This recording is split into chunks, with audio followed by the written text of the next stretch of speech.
there were people who were on good terms with the Romans. The Romans treated them well. Not the others, but they treated them well because these people helped the Romans control the Jews. And during the revolt, these people actually were against the revolt and in fact fought against the fighters. And there were several groups within those who rebelled. There were the moderates and there were the zealots. The zealots hated the moderates because the moderates didn't want to fight at all costs. The moderates wanted to see if they could either make a peace treaty with Rome or they could hold out without having to fight. The zealots wanted to force the issue. They felt that they could defeat the Romans in hand-to-hand combat, and what did they do? Besides the infighting and the killing, they burnt all the storage houses in Jerusalem. So by the time Vespasian comes and surrounds the city, there's almost no food left. And there was no way to resupply the city. The city was surrounded.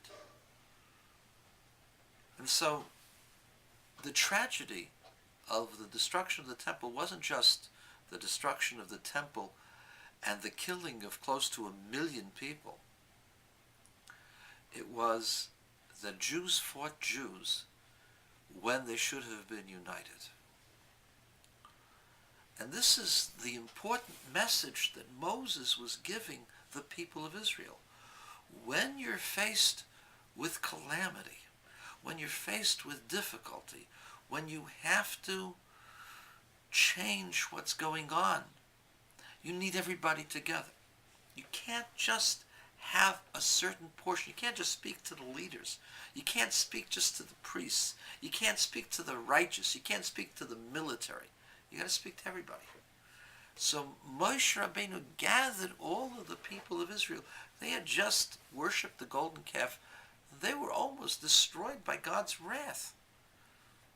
In order to correct this, they had to be unified. But it wasn't just that they had to be unified in worshiping God. They had to be unified, or else they're not a nation that can stand up to the difficulties that's facing them. The history of the Jewish people is that unless they're unified, they're easily broken. This is the lesson of this week's parsha, but not everybody learns the lesson. Today we have a fragmented Jewish community. We have politicians from all the spectrums, on all sides of the political page. They all fight with each other, hate each other, collaborate against each other. The left would rather do peace with the Arabs than make peace with their own Jewish brothers on the right. That's the most unfortunate part of politics in Israel and politics as they are in the Jewish community. We have to learn the lesson of Moses. Did anybody learn this lesson yet? Let me tell you something. There was a man who learned this lesson. His name was Menachem Begin. Now, some of you said to me, Menachem Begin is a terrorist. Menachem Begin is only a terrorist in the annals of the British. Menachem Begin saw very clearly that the British stopped the outflow of Jews to come to the Holy Land when they were being burnt and butchered by the Nazis. The British could care less. They made sure that no Jews came into the country because this was not good policy for them. It was not to their advantage.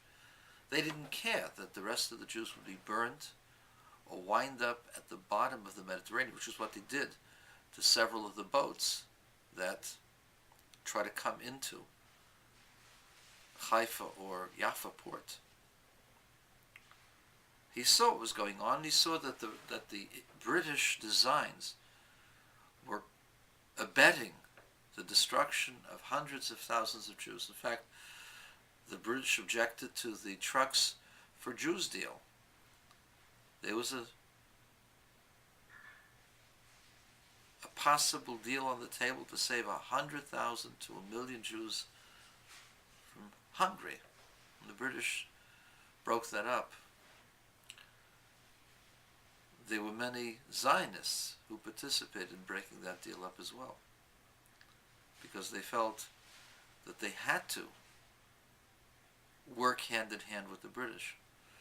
And what was the bottom line of all of that? The death of men, women, and children in masses, hundreds of thousands. Well, you could say, well, but they would have had more trucks, and the Germans were going to lose the war anyway. There was no problem with that.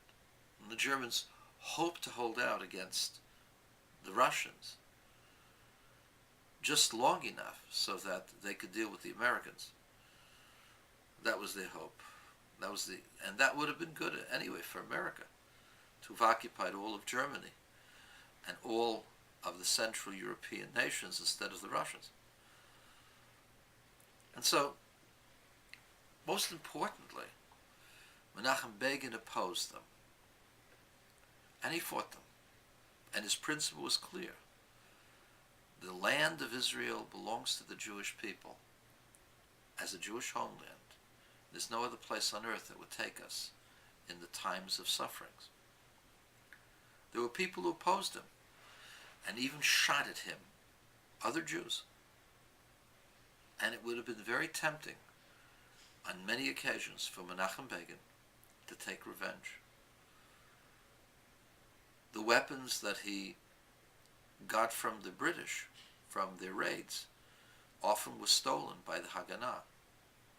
When he brought a shipload of weapons in to save the country, the Haganah shot that ship out from the water and sank it, causing the death of 17 Irgun soldiers.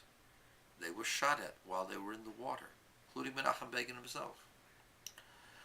He could have easily decided that we're going to show them once and for all that you can't start up with the Irgun. But Begin's principles were that you could not, in a time that was so important for the emergence of the Jewish people, you could not create in-house conflict, civil war among Jews. If you wanted another Churban, another destruction of the Jewish state within Israel, that's what would have been the result. Menachem Begin understood this. Vayakhel Moshe. We need to stand together, despite the fact that we come in many stripes and many colors, many philosophies. And this is a prerequisite, not just for times that are difficult, to persevere and succeed, but it's really the prerequisite for the presence of God and the prerequisite for the coming of the Messiah. Every day, Messiah is closer.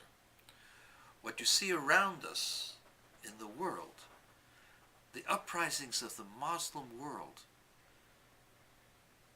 will either lead to a democratic movement which will be good for the world and good for Israel, or else it can lead to a pan-Muslim state that will stretch from North Africa to Indonesia. And that pan-Arab state, that pan-Islam state, will be dangerous for the world. It will be taken over by the extremists who hate not only Jews, but Christians, Hindus, all others who disagree with them. What will this cause? This has also been predicted. Ishmael will fight Esav. The Muslims will fight the Christians. It's an inevitability. The question is only, will it be a physical fight, or will it be a spiritual, intellectual one?